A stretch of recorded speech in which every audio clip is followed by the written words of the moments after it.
Hello.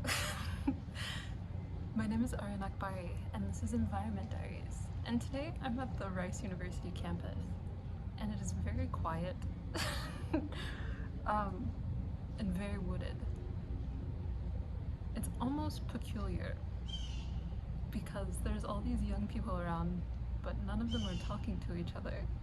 They're just walking around on these pathways that are very vast and intersecting. I think the campus has done a lot to put art around, like as you see behind me. I can't remember the name of this piece, but I do know that its creator is famous and maybe Argentinian.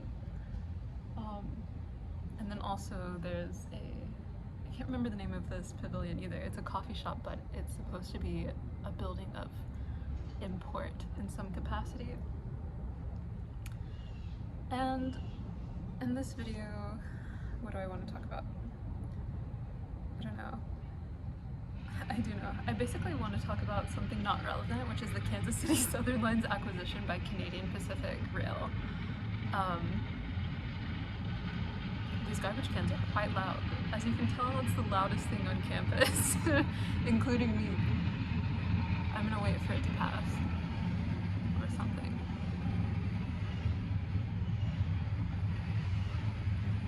It's like comical. Everything in Texas is like a little comical, if it wasn't tragic.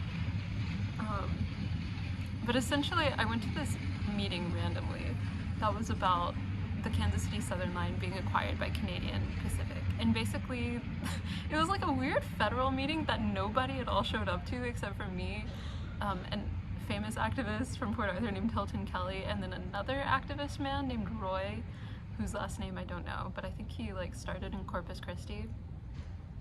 And it was so strange because I've never seen a government entity like make a presentation about how something's going to be bad for a community to a community and not invite the community. But basically I think there's a lot of problems with it. First and foremost, the Kansas City Southern is a deeply historic railroad linked intimately to the founding of the city of Port Arthur itself, and to my knowledge, the city of Port Arthur and its inhabitants were not consulted in the acquisition of the railroad or the demolition of the railroad to become the Canadian Pacific. Secondly, this is America, and we don't want a Canadian railroad. Thirdly, we're going to have to ground all planes. Fourthly,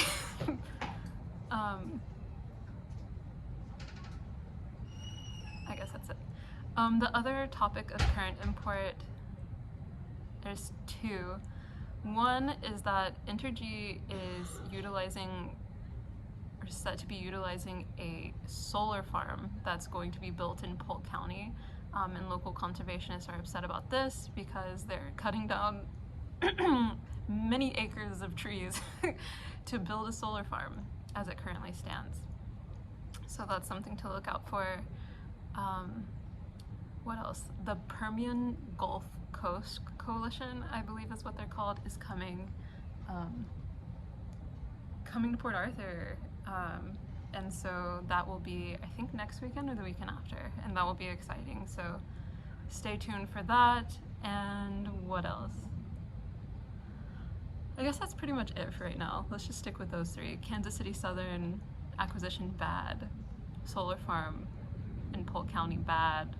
And Permian Gulf Coast Coalition coming to Port Arthur, good. And so from Rice University, I'm Ariana Akbari, and this has been Environment Diaries. Bye!